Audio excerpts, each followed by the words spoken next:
नमस्कार। और आप सभी से निवेदन है कि प्लीज़ चैनल को सब्सक्राइब करें, शेयर ज़रूर करें। और एक बात तो आप लोग को बताना ही चाहिए और बोलना ही चाहिए, केवल भगवान का पूजा न करने से पाप लगता है, ऐसी बात नहीं। कुछ ऐसी काम हम लोग कर देते हैं जो कि हम लोग पाप का भागी बन जाते हैं। बहुत सारे सब लोगों ने कहा कि हम लोग पाप का भागी कैसे बन जाते हैं। फर्स्ट, हम जिसके घर में खाते हैं उसके घर में जो है उसके थाली में छेद करते हैं। पहला, जिस देश में हम रहते हैं हम लोग के पास 1 मिनट का समय नहीं होता है राष्ट्रगान में अस्थिर रहने का। हम लोग इतने व्यस्त आदमी हैं कि हम लोग अपने देशभक्ति को, देश की गरिमा को, जब राष्ट्र गीत बज रहा होता है उस समय हम लोग अपने कार्य में व्यस्त, हमारे पास 1 मिनट नहीं होता। सबसे पहला पाप का भागी हम लोग बनते हैं। उस समय भले आप बोलते हैं कि हम मानव जीवन में ये किए वो किए वगैरह किए, लेकिन जब आप में देशभक्ति नहीं तो आपका मानव जीवन बेकार है, हर कर्म बेकार है। और जब आपका पुत्र आपको गाली देता है, परेशान करता है, तब उस समय कहते हैं कि मेरा पुत्र गलत है। पहला पाप का वो होता है और वो पाप कभी नहीं धुलता है।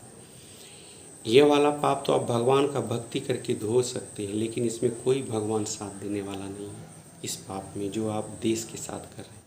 दूसरा हो जाता है प्राकृतिक चीज़ों का नुकसान। ये भी एक पाप का कारण हो जाता है।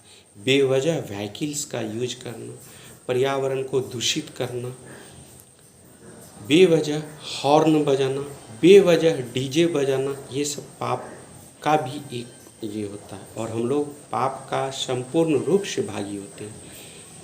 और इसमें दुख होता है तब जब हम लोग को समझ में नहीं आता है। लोग कथा करें भगवान का भक्ति किए, जागरण किए, ये किए वो किए, लेकिन ये नहीं कहा कि हम प्रकृति के साथ क्या किए, क्योंकि उस प्रकृति के साथ पूरे संसार का अंश जुड़ा हो और उसमें पाप करने में आपने अहम भूमिका निभाई, वो तो पाप लगेगा, उसमें भी कोई काटने वाला नहीं है। तीसरी बात हो जाता है प्राकृतिक चीज़ों का नुकसान। जैसे मान लीजिए हम लोग जानते हैं हमारे धरती पर मीठे पानी की बहुत ही कम मात्रा में उपलब्ध है, लेकिन फिर भी अभी शहरी लोग क्या करते हैं कि उस पानी का प्रयोग कभी गाड़ी धोने में, कभी ये करने में, कभी वो करने में, कभी ये करने में इतना बर्बाद करता है कि वो भी संपूर्ण रूप से पाप का भागी बन जाता है। हम लोग पाप करते हैं और पाप का भी यही सब कुछ करना पड़ेगा।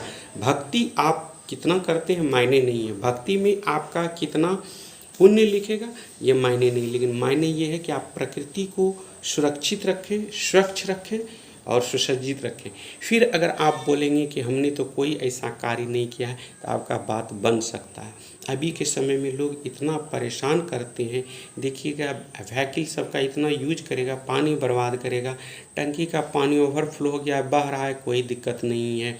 इलेक्ट्रिसिटी में तो अब खैर बिल आ गया है तो लोग डरने लगा है, वो भी बचाने की उम्मीद से नहीं कि खर्च मेरा लग जाएगा, ये लग जाएगा, उस हिसाब से इलेक्ट्रिसिटी का ये लोग करने लगा है। लेकिन ये लोग संपूर्ण रूप से हम लोग पाप का भागी हैं और पाप लिखता है, और ऐसा पाप लिखता है कि फिर हम लोग को बचाने वाला भगवान भी नहीं होता है। भगवान तो दूर दूर तक आपका जो परछाई है वह भी साथ छोड़ देगा। इसलिए प्रकृति की पूजा करें, प्रकृति को बढ़ावा दें और प्रकृति को सुरक्षित रखें और पुण्य का भागी बन सकते हैं। उसके बाद जब समय मिले तो मंदिर जाइए, मस्जिद जाइए, चर्च जाइए, जहाँ जाइए वो आपका पुण्य। अब पानी बर्बाद कर दिए हैं, चले गए हैं भगवान को पूजा करने के लिए, तो प्रकृति तो नाराज़ है आपसे और आपको पता है। आप लोग कितनों पूजा कर लीजिए, ठीक है पूजा करनी सच बात है, लेकिन इतिहास गवाह है कि हम लोग का सबसे फर्स्ट अगर भगवान है तो सूर्य भगवान है। आप सूर्य भगवान की पूजा नहीं करते हैं, 12 बजे 1 बजे आप चले जाते हैं, भगवान नाराज़ होकर के चुप हो जाते हैं। चलो ये सब मानव है, सूर्य भगवान है, वायु देवता है, प्रकृति है, पेड़ पौधे हैं, ये सब की पूजा करनी चाहिए, ये सबको लगाना चाहिए।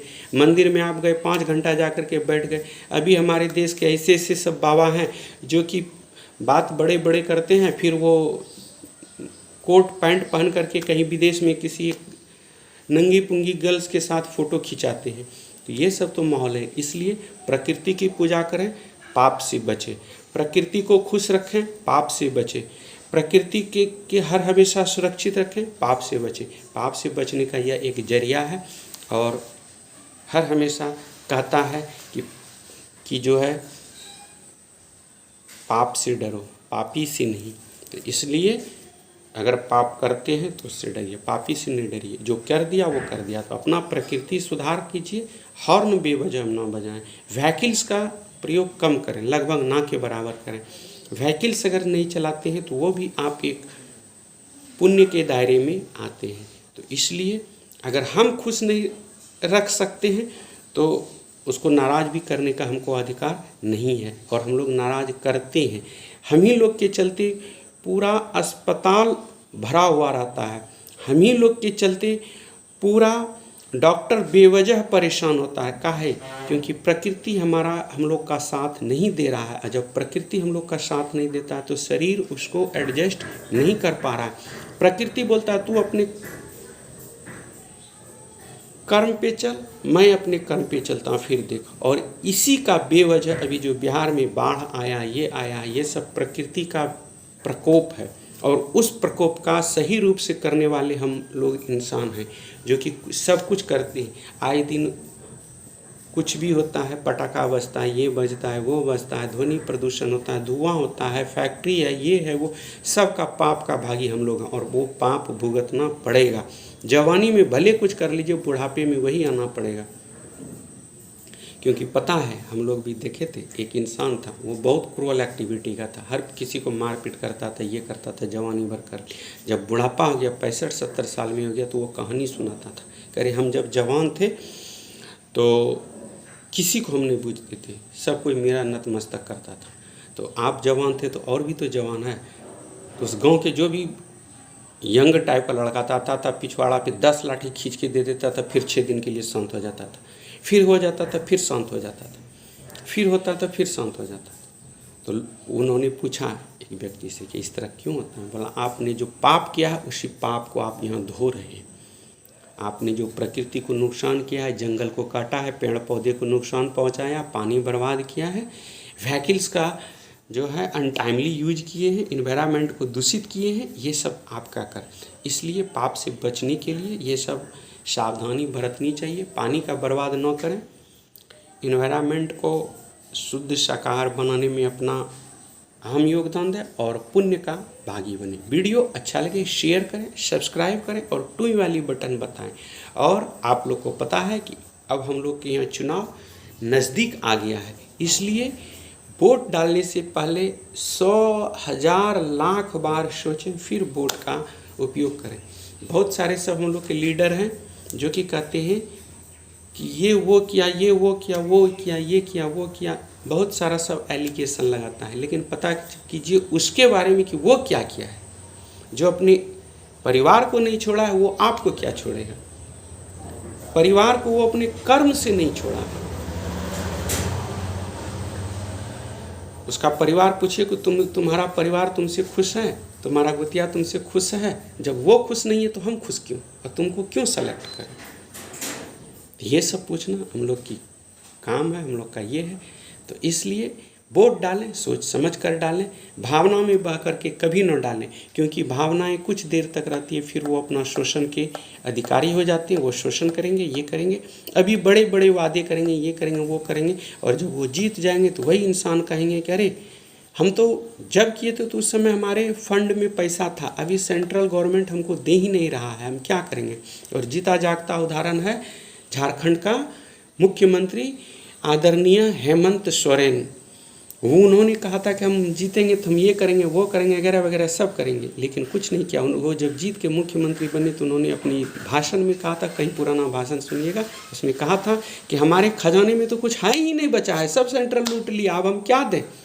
जिस समय हम बोल रहे थे उस समय पूरा भरा हुआ था, जैसे हम जीते वैसे ले गया, अब क्या कीजिएगा? ठेंगा कुछ नहीं। तो इसलिए किसी को भी अगर वोट दें तो सोच समझ कर दें, विचार करके दें और सम्मान करके दें। तो फिर से एक बार जय हिंद जय भारत।